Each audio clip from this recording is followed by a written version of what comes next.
RCR presenta Hablemos de Educación, programa de orientación dirigido a la comunidad educativa del país, con la participación de especialistas del sector, quienes orientarán a jóvenes alumnos, padres de familia y docentes que se interconectarán mediante este canal de comunicación directa. En los próximos minutos, hablemos de educación.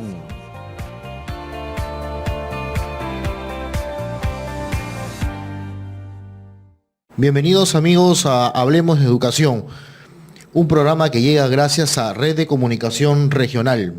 El día de hoy tenemos el gusto de tener de invitado al señor Paul Neira, educador, candidato a doctor en educación por la Universidad de Columbia. Es actualmente director de The Learning Factor y consejero nacional de educación. Y también un gran amigo, Paul. Bienvenido. Gustavo, ¿cómo estás? Un saludo a través tuyo y todos tus radioescuchas. Bien, muchas gracias. Vamos a conversar hoy día sobre la importancia del proyecto educativo nacional, sobre el PEN. Sabemos que el Consejo Nacional elaboró el PEN pasado y ahora ya ha empezado a diseñar y a formular el nuevo proyecto educativo nacional. Coméntanos un poquito cómo va este tema, cómo se está trabajando, ¿no? El balance también. Creo que hoy día hubo una presentación estos días en el Consejo sobre el 2017-2018, en fin. Cuéntanos un poquito a todos cómo va este tema del proyecto educativo nacional. Ok, Gustavo, mira, el proyecto educativo nacional es el producto, si quieres, más importante y la responsabilidad mayor que tiene el Consejo Nacional de Educación. Cada proyecto educativo nacional tiene una duración de 15 años y el actual proyecto educativo nacional es al 2021. Técnicamente a este consejo, que ha sido elegido desde el año 2014 en adelante hasta el año 2020, que somos 25 consejeros y acabamos de ser completados durante la gestión del exministro Wexler.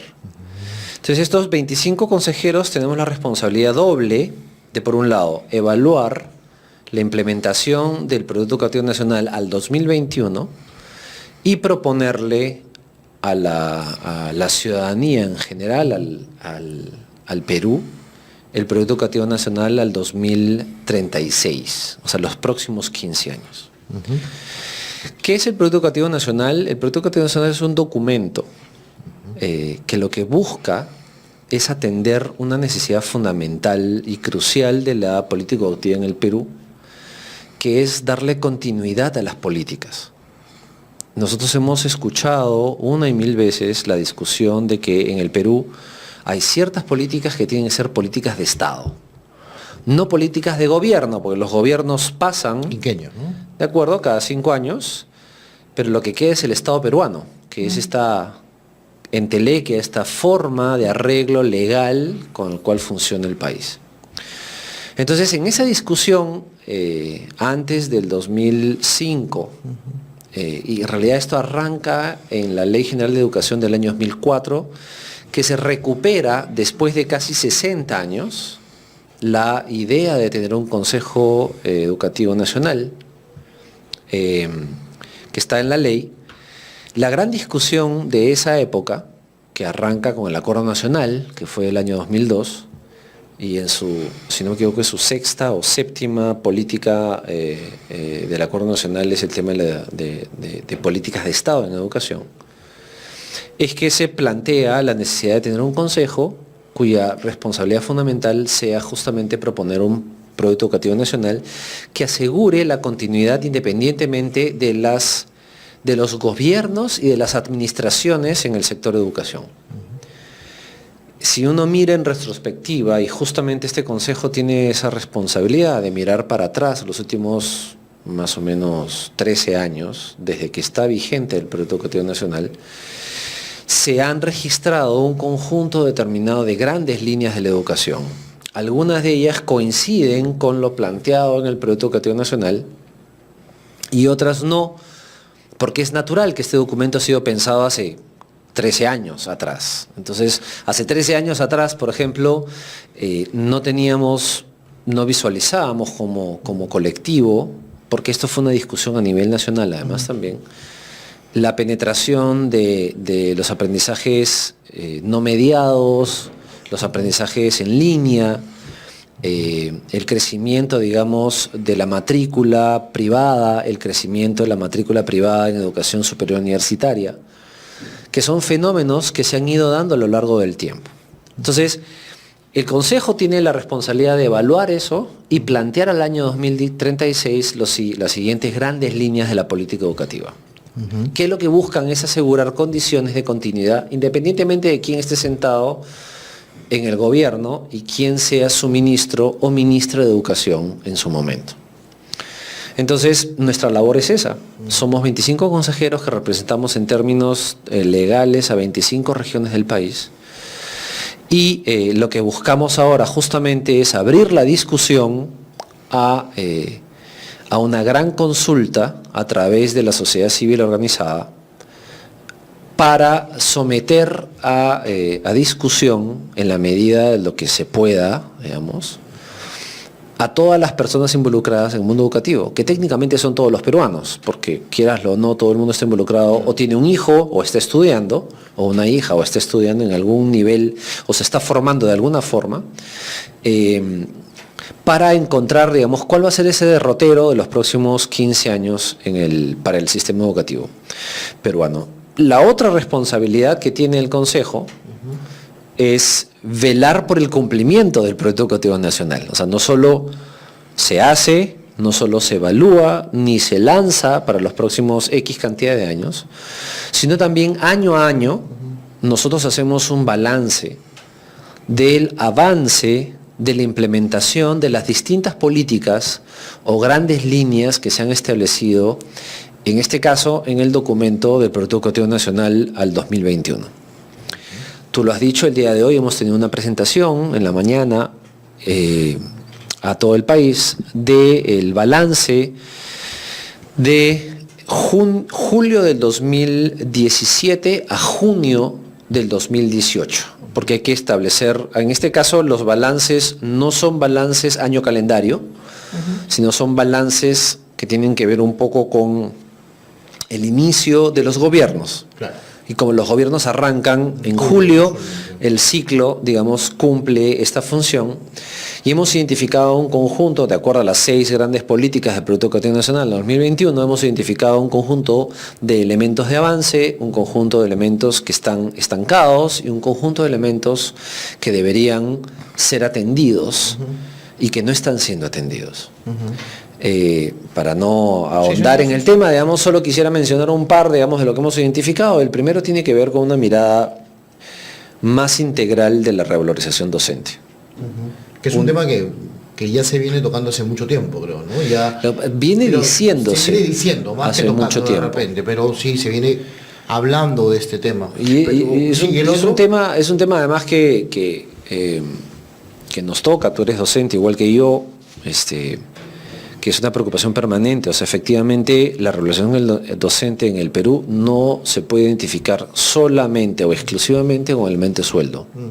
Es importantísimo, es fundamental, es un elemento clave, pero la revalorización al docente y a la labor que el docente realiza no puede estar solamente atada a un tema estrictamente monetario, siendo que hay que reconocer de que el Estado peruano y en general el bien común, la sociedad peruana ha tenido una deuda con el magisterio peruano de los últimos 35 años, pero se tiene que trabajar otros elementos de una mirada más amplia y más holística. Y el segundo tiene que ver con el tema de los aprendizajes y específicamente en un tema particular que tiene que ver con esta idea de que solo las evaluaciones van a salvar al Perú y a los aprendizajes. Las evaluaciones censales yo creo que ya cumplieron su ciclo. Yo creo que hoy en día tenemos que aceptarlo. El fenómeno que está sucediendo es que las instituciones educativas, tanto estatales como privadas, están preparando a los estudiantes para la prueba. Entonces ya dejó de darnos información la evaluación censal y un sistema que no tiene información para la mejora continua es un sistema que está muerto. Entonces, tenemos la Censal y una de las cosas que estamos propugnando, digamos, como sugerencia en esta revisión de este último año, es justamente plantear un sistema amplio de evaluación de los aprendizajes, pero que incluya una mezcla entre la evaluación censal. A mí me parece que la evaluación en segundo grado de secundaria censal debería continuar, pero deberíamos tener mediciones parciales que nos permitan ver por dónde van las distintas áreas en grados distintos a lo largo de los diferentes ciclos y niveles de la educación básica regular en el país. Entonces, quiero mencionar estos dos. Está la publicación ya en línea en la página web del Consejo, que se puede bajar, descargar para poder revisarla. Es el trabajo largo, digamos, del equipo técnico, del equipo del Pleno del Consejo, los 25 consejeros, para poder traer esto a la mesa. Porque, como te decía, esa es la segunda función que nosotros tenemos. Una es evaluar y desarrollar los proyectos educativos nacionales, y el segundo tiene que ver con esto que te decía hace un instante, que tiene que ver con el seguimiento y llamadas de atención a los distintos administraciones, funcionarios públicos relacionados a educación, tanto a nivel del gobierno central como a nivel de los gobiernos regionales, para que atiendan estas necesidades de avance ordenado, más o menos ordenado y coherente alrededor de una política educativa, ¿no? En un segundo momento vamos a tocar el tema de las regiones, porque justamente la coyuntura amerita, dado que en el país a partir del 1 de enero tendremos una buena 25 regidores nuevos, gobernadores nuevos. Entonces se configura de una manera particular lo que va a pasar en el Perú. Tenemos regiones, todos son novatos en política usualmente en las regiones, entonces va a venir una coyuntura bien interesante, con un gobierno cada vez que asciende más, en teoría estadística, lo quiero llamar así, políticamente estable, y la situación que está afectando. Pero lo que tú dices es bien importante en el tema del Consejo Nacional de Educación, porque mucha gente desconoce la labor que ustedes hacen, ¿no? Porque todo el mundo dice, bueno, obviamente el responsable del sector es el ministro o la ministra y sus funcionarios, o la parte legislativa es el tema del Congreso, ¿no? Conversábamos con la congresista Milagros Salazar hace poco, y ella recalcaba la función que tiene el Congreso desde el punto de vista de supervisión, fiscalización, ¿no? Porque a veces se confunde que el Congreso tiene que ejecutar obras, ¿no? O determinar políticas, ejecutar políticas públicas o cosas de ellas, ¿no? Entonces, el Congreso no te va a construir un hospital o una escuela. Eso es tema del Ejecutivo, para eso son diferencias de poderes, pero ustedes como Consejo, que representan a las regiones y que también tienen una diversidad de personas que lo integran, porque entiendo que son del mundo de la academia, el mundo de la consultoría, gente que son docentes de educación superior, educación básica, en fin, representan a gremios confesionales algunos, ¿no? Católicos, en fin. O sea, es una ensalada bien bonita, por decir, porque es parte del Perú también. Entonces, a partir de ahí, ustedes han evaluado, ustedes elaboran, siguen que se cumplan cada año las metas y hacen la evaluación. Ahora el 2036, o sea, si bien es cierto el proyecto educativo del 2021, que creo que tú también estuviste en la elaboración, ¿o no? No, participé. Tú participaste, pero en el todavía no proceso. eras consejero. No, todavía no era consejero. Entonces ahora como consejero te corresponde parte de ese trabajo del 2036, que va a ir más allá de un gobierno actual, ni siquiera el 2021, el que venga y sucesivamente.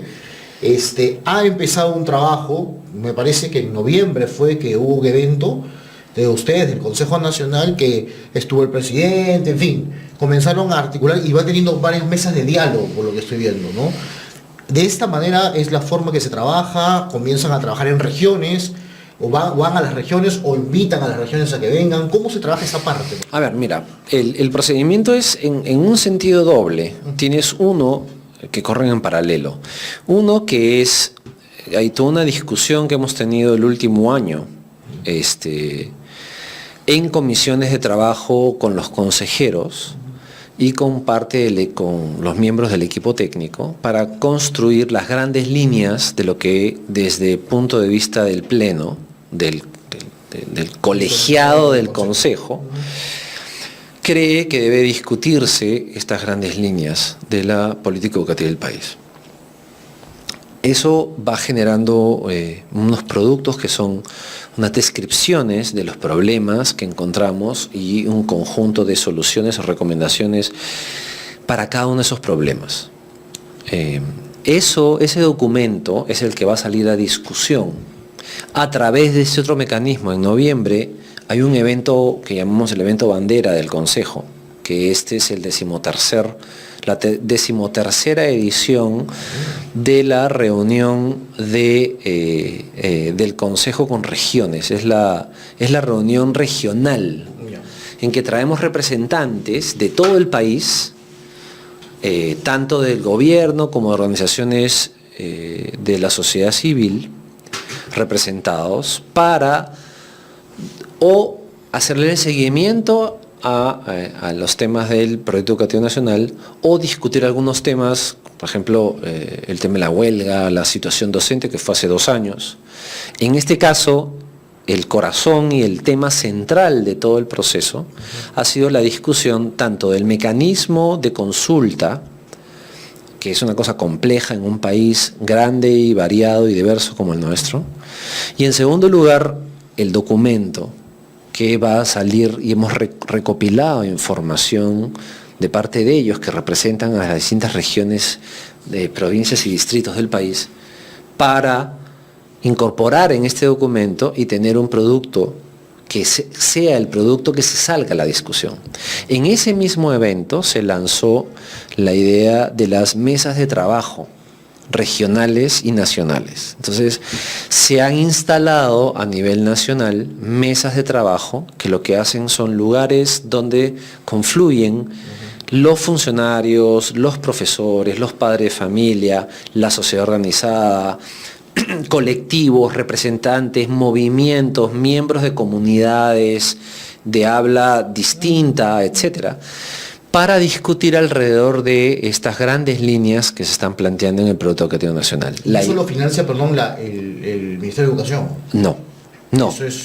Esto es un esfuerzo de la sociedad civil, digamos, del bien común, este grupo que es intangible, pues no lo podemos tocar ni tú ni yo. De hecho, hay organizaciones muy vinculadas que se han ido matriculando, si quieres, a estas mesas.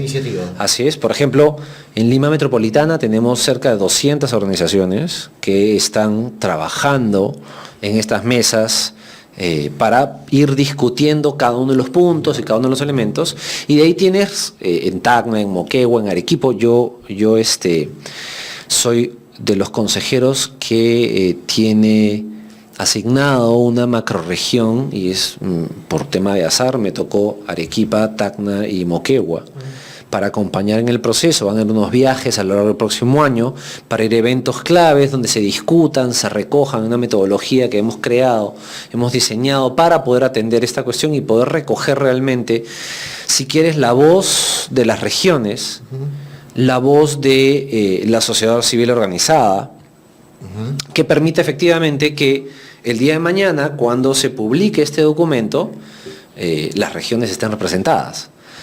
Entonces, Lima Metropolitana es probablemente la mesa más grande, más compleja, más difícil de coordinación, digamos, pero se han abierto estos espacios que están a lo largo de todo el país. Hay consejeros que han viajado para estos eventos, a pesar de que algunos que no han viajado, se han instalado igual la mesa, y es plurirepresentativa, digamos, ¿no? Hay desde, te puedo decir, hay representantes hasta de embajadas en la organización, por ejemplo en Lima Metropolitana, hasta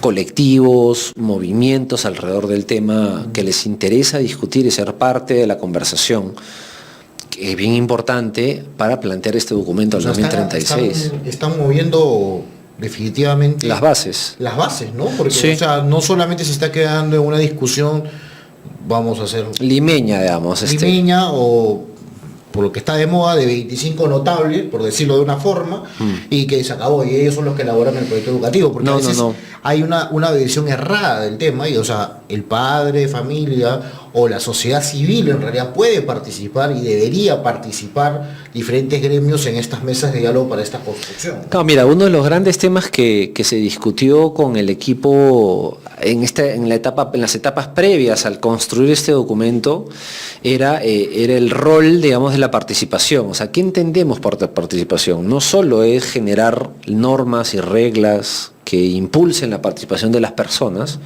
sino también hay que construir espacios de participación, pero no solo espacios de participación, sino además mecanismos claros a través de los cuales las personas, o los colectivos o las organizaciones puedan ser parte de la discusión de un tema que es de bien común.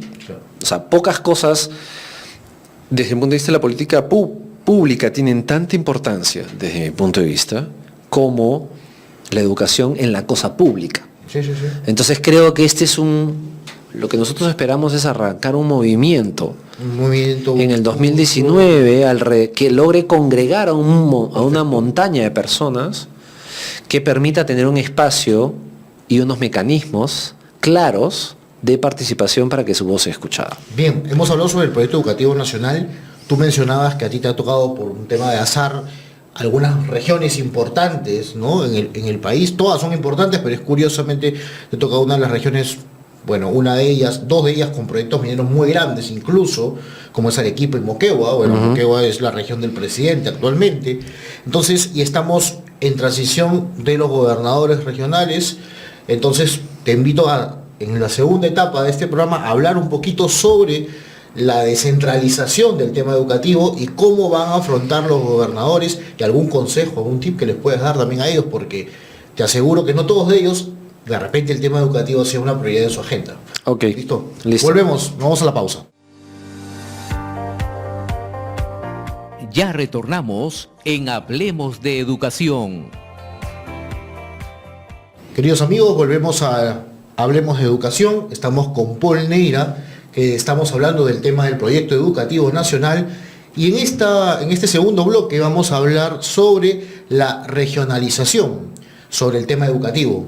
Él nos comentaba que le ha tocado algunas regiones, Arequipa, Tacna y Moquegua, y quisiera que nos des algunos lineamientos sobre el tema de la regionalización, el tema educativo. Sabemos que hay un proyecto educativo nacional, las regiones en algunas hacen un proyecto educativo regional, me parece, pero más allá de eso, de esos documentos, estamos en época de transición. Otros ya hicieron su transición, otros no les ha dado el tiempo, porque el 9 recién han ganado y el primero están sentados en el sillón de la gobernación o alcaldes provinciales, en fin.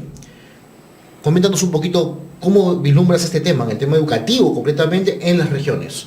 A ver, mira, yo quisiera arrancar con una mirada rápida al contexto y después entrar un poco en materia de la conversación. Mira, uno de los grandes retos que ha tenido el país en términos de gobierno ha sido el tema de la descentralización y, a contramano de eso, la centralización. Curiosamente, digamos, uno de los sectores del gobierno con mayor nivel en términos legales, con mayor nivel de legislación sobre descentralización, es el sector de educación. Pero hay que distinguir desconcentración de descentralización.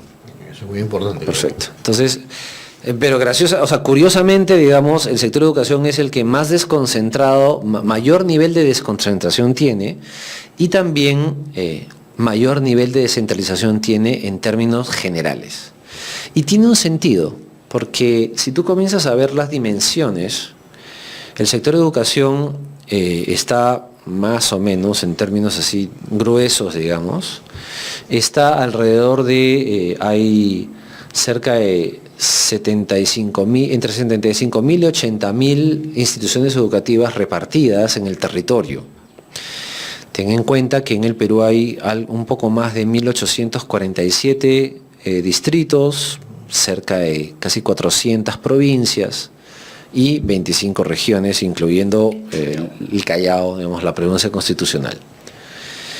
El siguiente nivel de gobierno o de presencia de un sector es el sector salud, que tiene algo más de 6.000 edificios físicos, hospitales, postas, centros de salud, atención, etc. Entonces ahí nomás tú ves la diferencia en volumen, pasas de cerca de 85.000 puntos de atención a cerca de 6.000. Y ahí el siguiente es la policía. La policía tiene 1.245, 1.300 comisarías en el país. Entonces, o sea, el primer contacto que tiene el ciudadano con el Estado es un colegio o una escuela. Exactamente. Entonces, era descabellado no pensar el proceso de centralización y el nudo gordiano es el sistema educativo. Entonces, y según la ley, los gobernadores regionales, que antes eran los presidentes regionales, que fue un error, de verdad, ponías 25 presidentes más el presidente de la República, era un arroz con mango, digamos. Ellos tienen la competencia del gobierno educativo dentro de su circunscripción geográfica, y ellos son los que definen el gobierno de la educación dentro de su territorio. Tienen presupuesto para eso también. Pero es transferido. Del gobierno central. Del gobierno central, y hay algunas cosas, hay algunas partidas presupuestales que son manejadas desde el Ejecutivo, o sea, desde el gobierno central, Ministerio de Educación, específicamente. Creo que el tema de capacitaciones, ¿no? ¿O no es así? O sea, el tema de formación. Por ejemplo, ¿cuáles son las cosas que son nacionales? El currículo nacional, por ejemplo, que es un tema álgido, sobre todo todavía sigue siendo álgido y está en proceso... bastante tiempo ya, ¿no? Y es que los procesos curriculares suelen tomar más tiempo de lo que uno está acostumbrado a tolerar, en un sentido. Claro, porque la gente ya pide urgentemente que el currículum esté, que tanto piensan, ¿no? El tema de curricular creo que tiene hace un buen tiempo, creo que tú también estuviste apoyando un tiempo el tema curricular en la gestión de Wexler, me parece. No, ellos me pidieron una opinión técnica específica. Claro. Yo participé además dándole soporte a los equipos técnicos al comienzo del gobierno de Humala, cuando se comenzó a discutir la necesidad de un cambio curricular, porque además era lo que tocaba. Los currículos en realidad deberían durar, según norma en su momento, cada 3 años deberían ser revisados y cambiados, no enteramente, pero arreglados, además, digamos. Tienes esta especialidad en este tema, incluso. Exactamente. Que es una de las pocas personas en el país, creo, que manejan este tema. O sea, digamos, hay un grupo... Curriculeros, una cosa es y otra cosa que sepan de currículo. Exactamente. Hay una ciencia a ese nivel. Además, hay una discusión que da para 3 horas si quieres hablar, es que en el Perú la política curricular, o sea, primero no existe política curricular en términos reales, existe la elaboración del currículum, pero elaborar el currículum es una parte que no explica el todo de una política curricular, que es hacia dónde estamos caminando. Se tomó en el año 1993-94 una decisión fundamental que nos ha tomado desde esa época hasta ahora poder aclarar a qué nos referíamos, y eso el problema es que no teníamos un soporte de política curricular claro. Se tomó la decisión de que el Perú va a tener un currículum por competencias. En el año 93-94 se toma esa decisión y el primer producto que sale de ese currículum es el currículum del año 95. Está escrito con competencias. Entonces, hemos ido modificando nuestra forma de hacer currículos, pero no necesariamente de hacer política curricular. Entonces, volviendo al tema de los gobiernos regionales, ellos tienen la competencia en varios sentidos.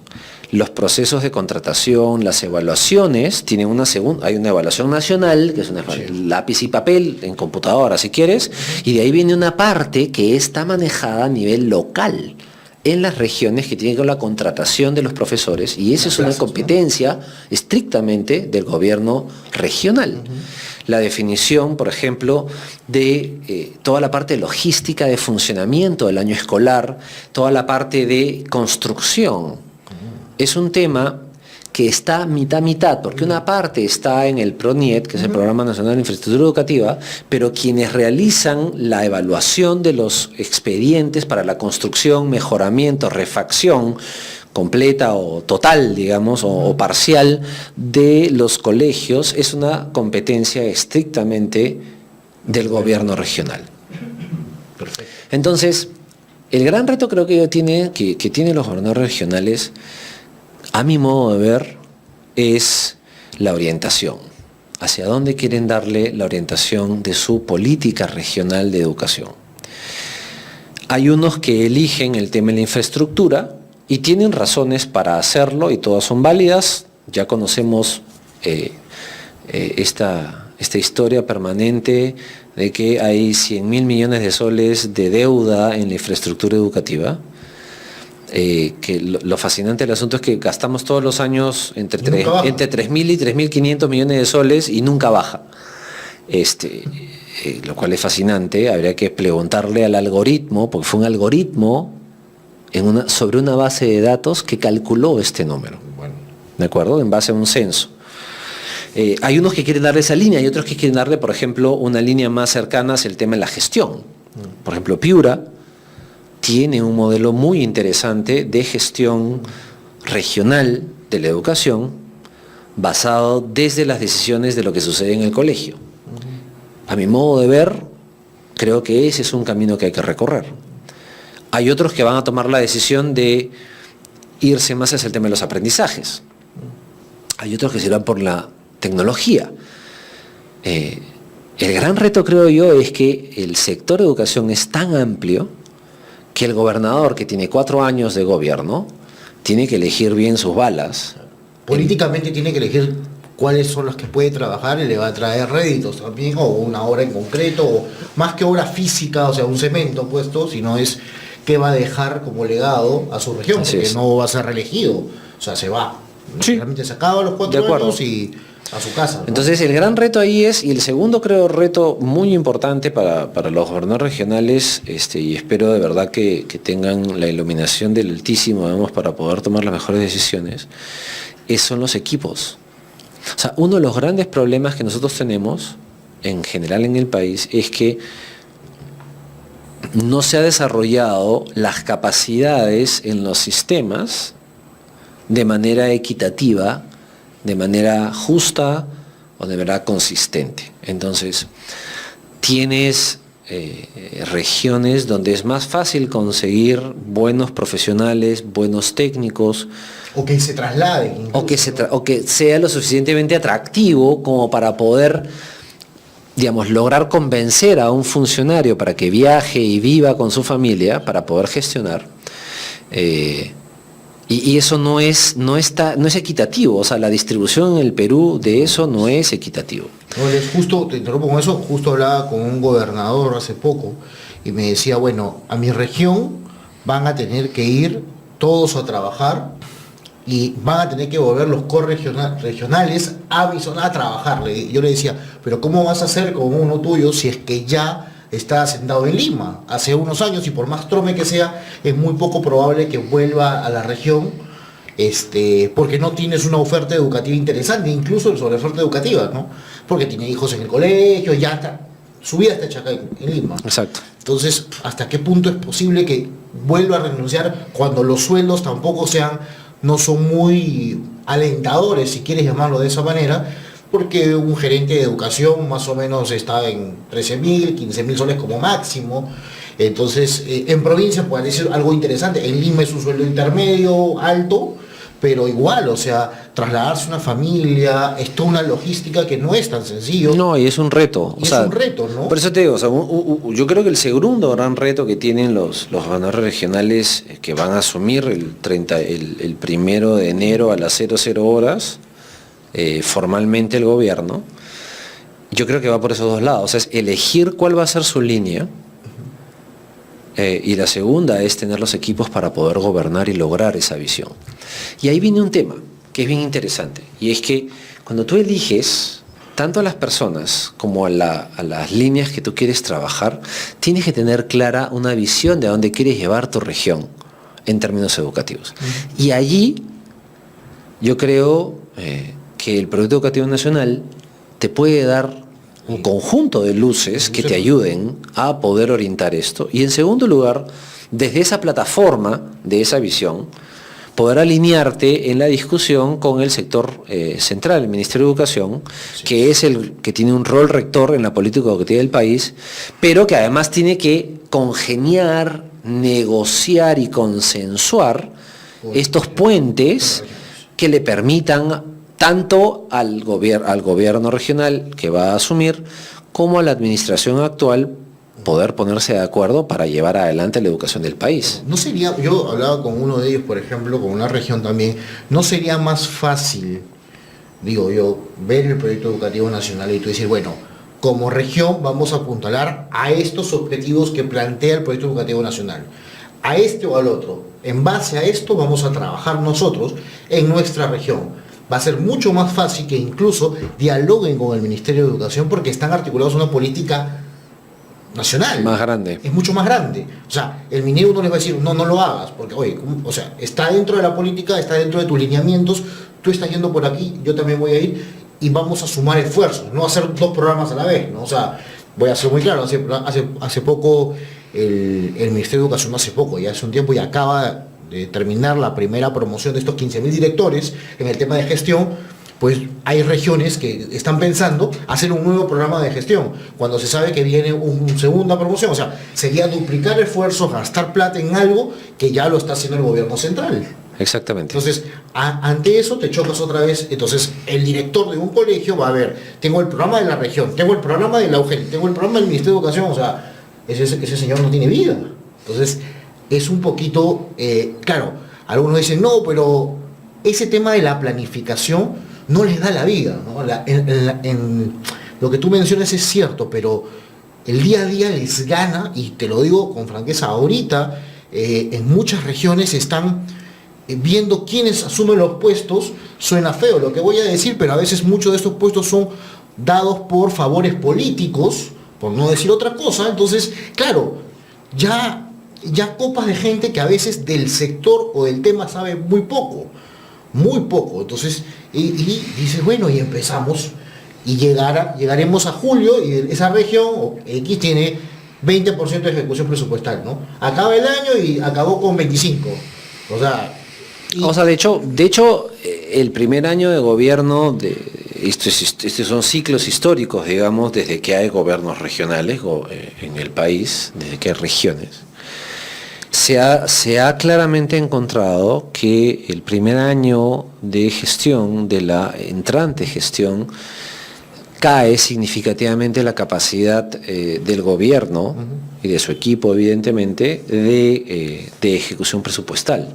Entonces, no nos debe sorprender. Más bien sería extraordinariamente bueno de que haya un gobernador que rápidamente coge el asunto, digamos, pero interesante, ¿por qué? Porque cuando tú revisas los porcentajes históricos de ejecución presupuestal en el sector de educación, y si no me equivoco, se cumple en este año también, las regiones son las que mejor ejecución presupuestal tienen, que incluso que el sector central, efectivamente. Sí, eso es histórico. Y ahora, adicionalmente a eso, a este reto, digamos, que estábamos conversando, los nuevos gobernadores regionales tienen una estructura de presupuesto sin precedentes en la historia del país.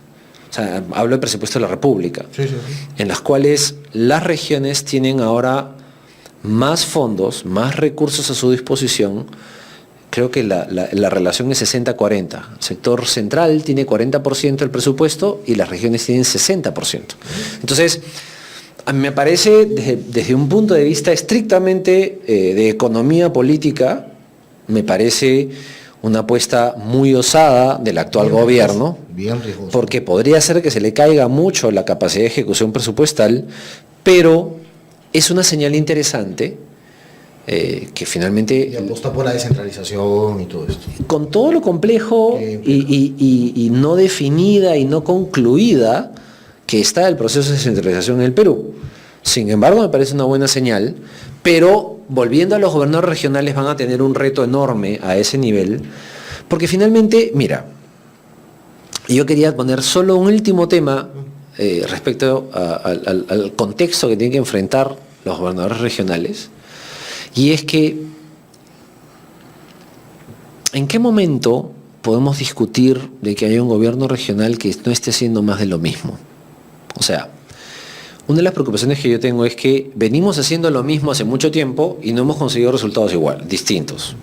O sea, los cambios están siendo estrictamente incrementales y poquito a poco, chiquito, chiquito, chiquito, y cada vez va a ser más difícil mover la aguja. ¿Qué vamos a hacer? ¿Qué van a hacer los gobiernos regionales ahora que tienen un flujo de recursos muy interesante? 60%, o sea, no es poca cosa. No Antes es poca cosa. ¿Cuántos? 40. Antes, Era 60-40 antes al revés. sí. Hubo una época que era 70-30 incluso. Mírate. Entonces, ¿qué sucede? Yo insto a los gobiernos regionales, sobre todo en el campo educativo, de que piensen fuera de la caja. Y pensar fuera de la caja, Gustavo y tus oyentes, digamos, no es comprar computadoras y poner tablets. No, pues eso ya es... Porque esa es una solución de facilismo. Que a los 6 meses o al año se acabó. Por ejemplo, oye, de verdad comenzamos a discutir, y eso lo tienen la competencia los gobiernos regionales, de plantear un inicio del año escolar distinto y procesos de contratación distintas. O sea, es decir, si en mi región la época de lluvias es entre enero y abril, ¿de acuerdo? Y la cosecha es en junio, entonces comienza a haber clases en julio, pues.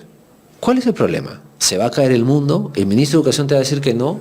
Si te dice que no, tú tienes las competencias para hacerlo. Para determinar qué calendario... Y es más, tú puedes discutir con en tu gobierno regional, con tu instancia de gobierno regional, de que el proceso de contratación de profesores en esa región no arranca en el 1 de marzo, o sea, se culmina el 1 de marzo, sino que arranca en junio, o en abril, o en mayo, porque el ciclo de vida de las personas necesita ser respetado. Entonces, ese tipo de innovación es el que se tiene que hacer.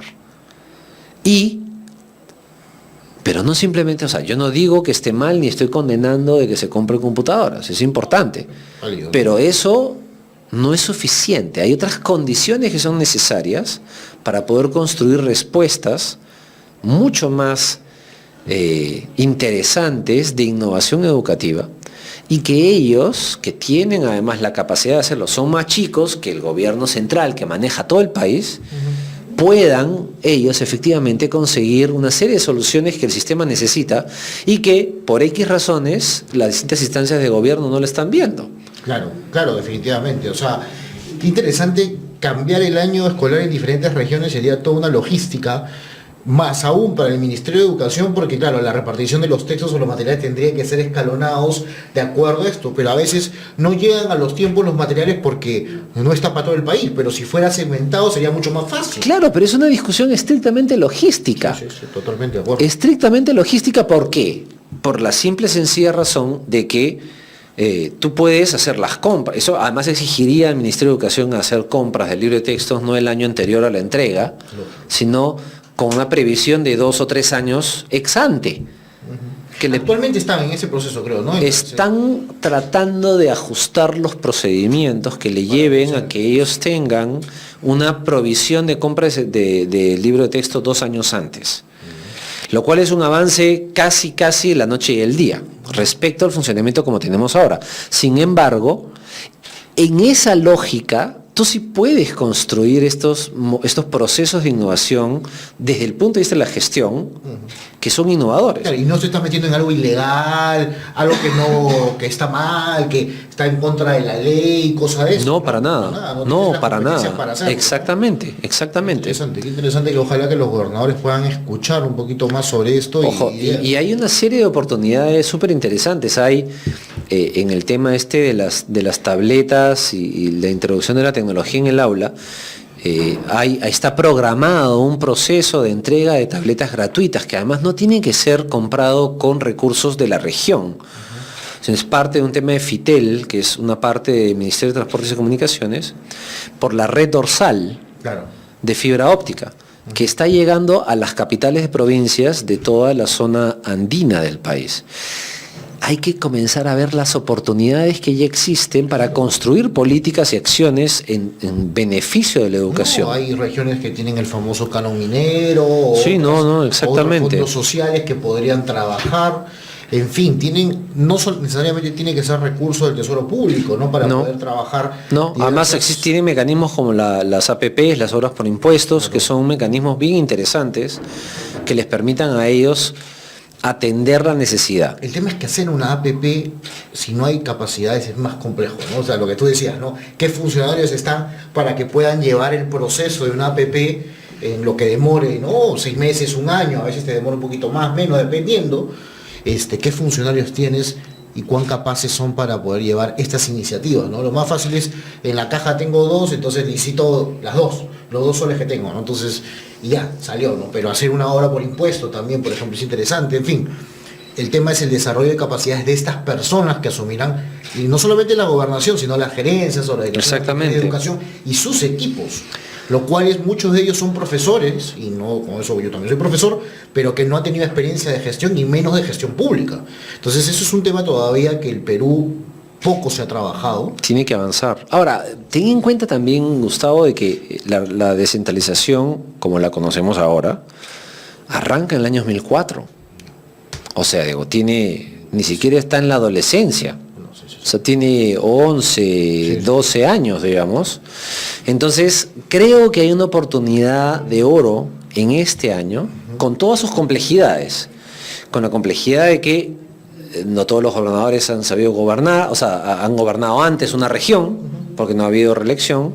Segundo, la caída en la ejecución. Tercero, el tema de los equipos. Cuarto, que es fundamental en cualquier cambio sistémico de educación, es el tema de la visión, hacia dónde quieren llevar su sistema educativo. Y no pueden decir que aprendan todos, porque eso en realidad es una frase que no tiene nada de contenido. Y cuarto, la oportunidad además, quinto, de la cantidad de recursos que van a tener a disposición. Entonces yo creo que las condiciones desde las regiones va a ser muy interesante para poder trabajar esta línea de desarrollo político educativa. En ese sentido, además, coincidentemente, el año 2019 va a ser un año clave para la preparación del proyecto educativo nacional. Ahí juntamos un poco los dos temas, la conversación del día de hoy, de cara a que las regiones tengan su espacio y los gobernadores lideren también en sus regiones estos espacios de diálogo que permitan de que ellos también puedan decir: mi preocupación respecto a mi región está en estos 5, 6, 7, 8 puntos que tienen que ser atendidos, pero una visión de largo plazo, no solamente de ejecución presupuestal del año 2019, ¿no? Que es una preocupación, ¿no? Listo, muchísimas gracias, el programa nos ha quedado corto. De hecho, vamos a tener la oportunidad de invitarte otras veces y seguro nos comentarás cuando ya estés en las regiones que te has tocado, cómo se está trabajando ese tema. Todavía tenemos todo el 2019, tenemos mucho por desarrollar en el Perú, en el tema educativo.